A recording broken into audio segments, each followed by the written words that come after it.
Okay, my name is Mona Rakibe. I'm the co-founder, CEO of Telmai. Telmai is a data observability company, data quality automation framework, which literally accelerates your data reliability foundation, automates a lot of stuff that we don't like to do typically, which is validate your data. And today I'm going to talk about how do you design data quality for AI use cases. Um, so the first things first, I believe that it's very well established by now that the foundation of AI, the success of AI, is hugely dependent on the quality of input data, the quality of the data that's driving. So a third, this was Gartner statistics, but a third of Gen AI project will be abandoned by 2025 because of things like foundational capabilities, including data quality. Now that's a really, really shocking number, and we are already seeing companies are abandoning their AI initiatives because they're not getting the expected ROI.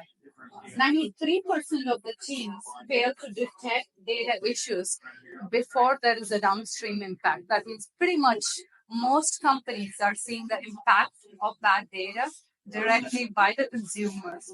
Now, this is, as I mentioned, this is well established problem statement. We are here today for a quality AI quality conference. Means that we all are interested in. We all know that this problem is established. A year back, I had given a talk on. We had done some research on how controlling the quality of input data has a significant improvement on the precision of your model output. So that research can be found on Telmai's website, telm.ai blogs. But today I'm not here to talk about that. So today I'm really here to talk about if that problem statement is established day in and day out, we are seeing that there is an impact on business, there's an impact on credibility, bad media, and all of these things because of something as petty as an X as a zero added to column value. Why with such a smart set of teams and data infrastructure and engineering team, we haven't solved this problem that well. So today I'm going to spend a little bit of my time on focusing on what we learned and what we do at Telmai to solve this problem at the scale and specifically for AI workloads. I just have 10 minutes, so I'm not going to spend a lot of time. I know everybody's juiced out, a lot of things to learn today. But if you think about data, I think about three primary use cases of data. First is machine learning AI use cases. The second is BI analytics.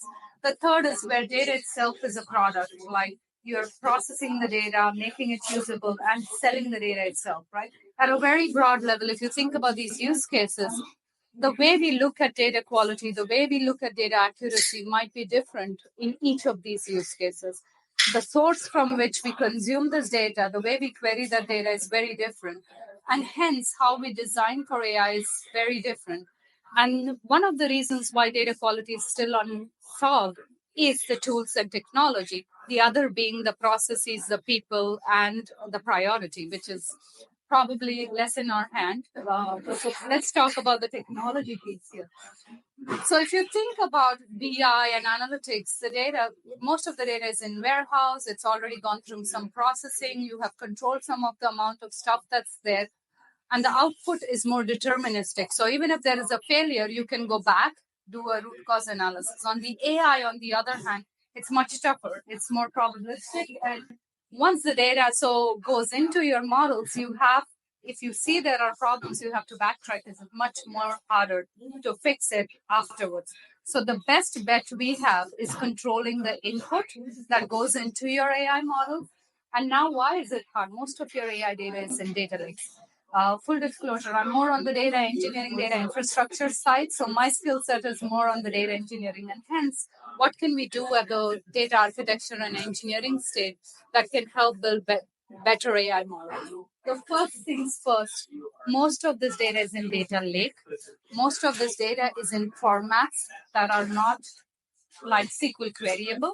These formats are JSON, CSV, Parquet formats, open formats, and hence the whole thing about Delta lakes and iceberg, and all of those things. So the data that's been used by AI is typically not in the best queryable format. So how do you design a data quality strategy that can be designed for open architecture? And this is only going to go on and on because we are planning for the scale of future. So first, the volume is very high. The variety of data is extremely complex. So if you look at this, these are the different formats. That's very, very typical in enterprise. Uh, the second thing is we are preparing ourselves for a very high scale. So if you think about data quality, you need to look at nested structure, JSON structure, semi-structured data, and understand how complete is that data, how fresh is this data, how do I set up rules for this. And we are talking about a volume which is petabyte scale, change data every single day.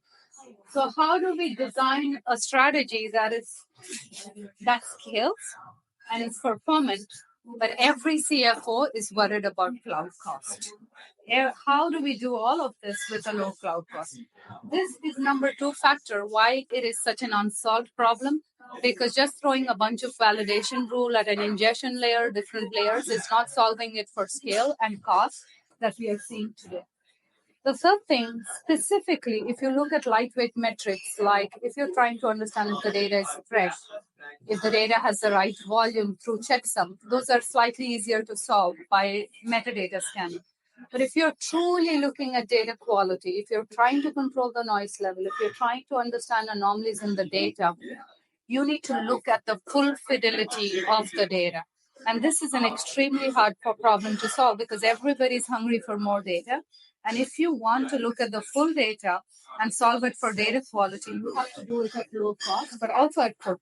And scanning full data is extremely important, in my opinion, because when you look at data quality, if somebody tells you, I know you have a problem, and not tell you how widespread this problem is, it's almost like creates a sense of anxiety without knowing what you do. So imagine going to a doctor and saying, you have an infection.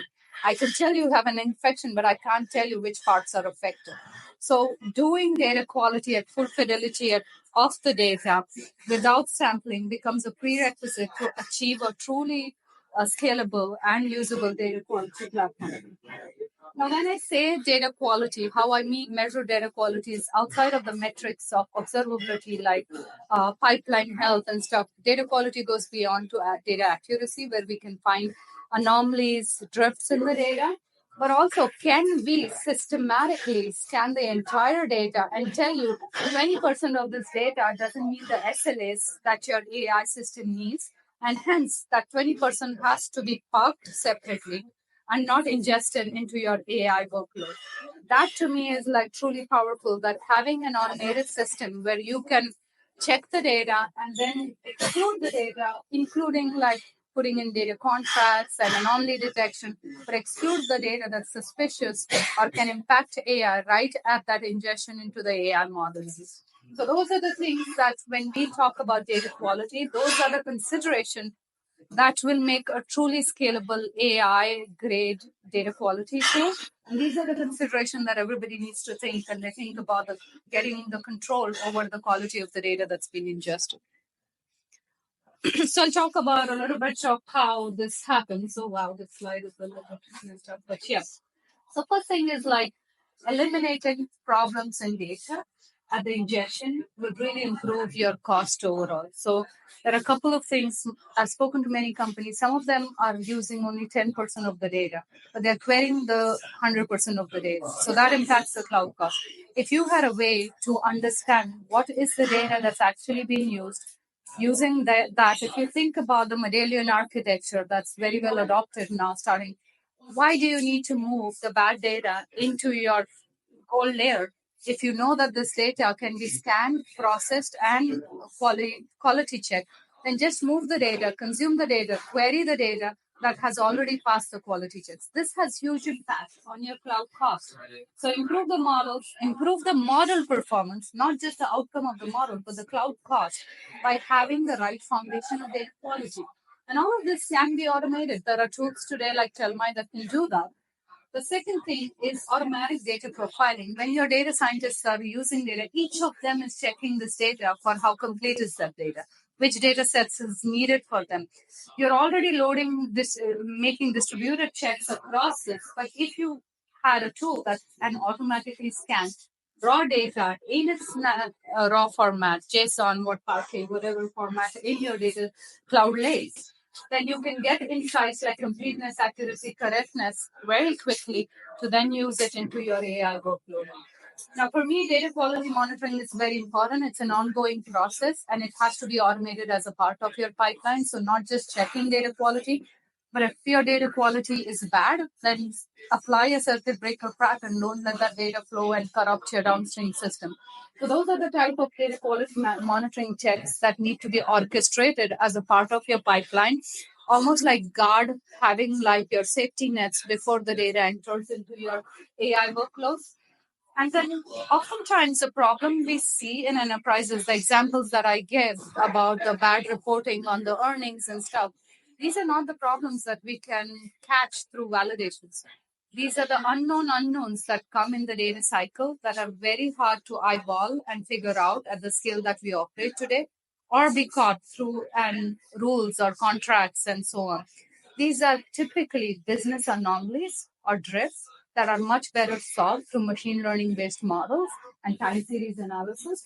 So when you do data quality check, not just looking at the known unknowns, but truly applying your learning based models to find if there's out of range values, if the revenue of this company has always been in X number, can we predict that what could be the year over year growth and make sure that it's not out of range? And even if it's out of range, can we know that is it accidental addition of zero? So those are the anomalies and outliers from machine learning models.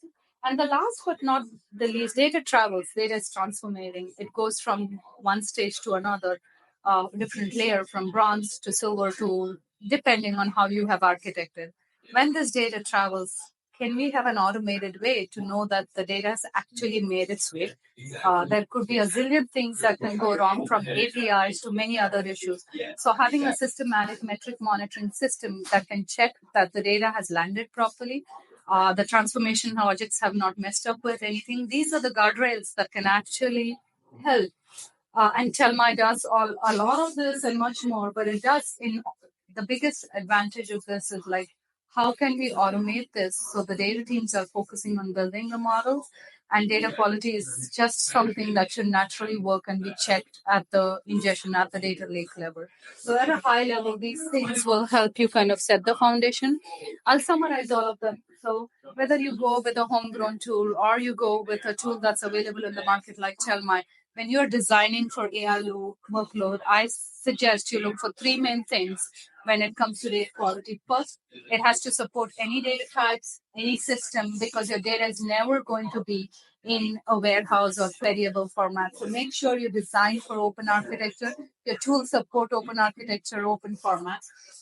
Second thing is sampling works for simple metrics, but if you're doing truly data quality and excluding data, and finding where the problems are to remediate it, then you need to do it with no sampling. But of course, this all cannot be done unless you adopt architecture that can do this at scale and high performance, but extremely low cost. So it almost sounds like a unicorn world, but it's possible. Trust me, I've spent 4 years on this.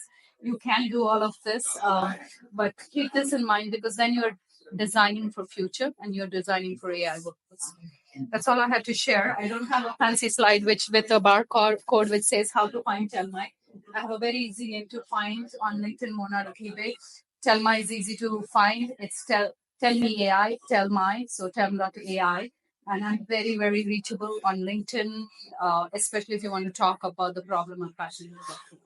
Thank you so much.